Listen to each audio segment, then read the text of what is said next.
Good morning, students. Today again we are going to learn the entries related to journal entries related to regarding to special adjustment like discounts, bad debts, insolvency, outstanding expenses, accrued income and depreciation. ठीक है.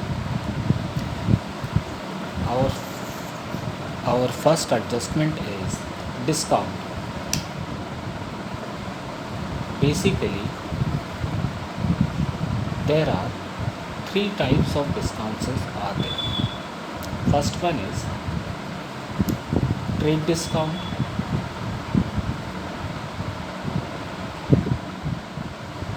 Second one is cash discount. And third one is quantity discount.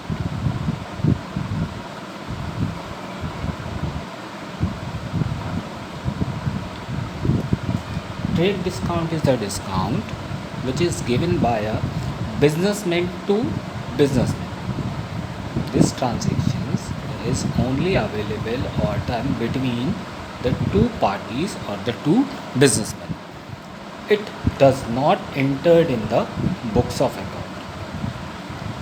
इस discount की कोई भी entry पास नहीं होती है.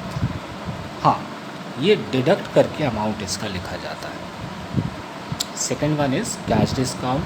Cash discount is a discount which is given to appreciate the third party to make the payment soon as possible. जितनी जल्दी हो सके वो अपनी पेमेंट रियलाइज़ करे, इसलिए कैश डिस्काउंट अवेलेबल किया जाता है. अगर डिस्काउंट अलाउड हो रहा है, आप किसी पर्सन को डिस्काउंट दे रहे हैं तो वो आपके लिए लॉस होगा. और according to nominal account all expenses and losses are debited. In that particular condition discount account आपका क्या होगा, डेबिटेड होगा. और अगर इन केस आपको डिस्काउंट रिसीव्ड हो रहा है तो ये आपके लिए गेन है. Again according to nominal account discount received is a gain for the business. All income and gains are credited. तो ये आपके लिए क्या हो जाएगा, क्रेडिटेड होगा. And the last one is quantity discount. Quantity discount are the discount like buy 2 get 1 free, buy 3 get 1 4. इसकी कोई भी एंट्री पास नहीं होती है. ट्रेड डिस्काउंट की कोई एंट्री पास नहीं होती है, लेकिन माइनस करके लिखा जाता है. कैश डिस्काउंट की एंट्री पास होती है. अगर आप अलाउ करेंगे तो डेबिटेड, रिसीव करेंगे तो क्रेडिटेड. एंड क्वांटिटी डिस्काउंट हमारे अकाउंटिंग फीचर का नहीं है, ये आपके मैनेजमेंट पार्ट का हो जाता है. और सिंपल डिस्काउंट टर्म का मीनिंग क्या होता है, reduction in the value, reduction in the face value of the product is termed as discount. ठीक है.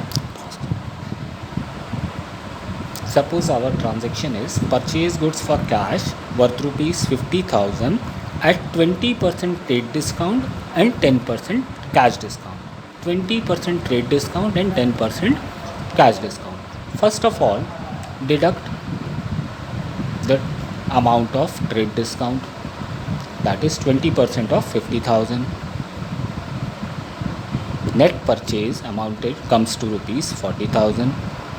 कैश डिस्काउंट का अमाउंट आपके इस पर्टिकुलर अमाउंट पे बेस करेगा या कैलकुलेट होगा. तो आपकी एंट्री होगी purchase account debited 40,000. What comes in, goods comes in. 2 what goes out, cash goes out. और आपको डिस्काउंट रिसीव हो रहा है तो अकॉर्डिंग टू नॉमिनल अकाउंट जब डिस्काउंट रिसीव होगा तो वो क्रेडिटेड होगा. नेट परचेज आपकी 40,000 की थी, इसमें CD आपका माइनस हो जाएगा 10%, दैट इज़ 4,000. तो नेट कैश आपकी आउटफ्लो होगी 36,000 की. आपकी एंट्री पास होगी purchase account debited to cash to discount 40,000, 36,000 and 4,000.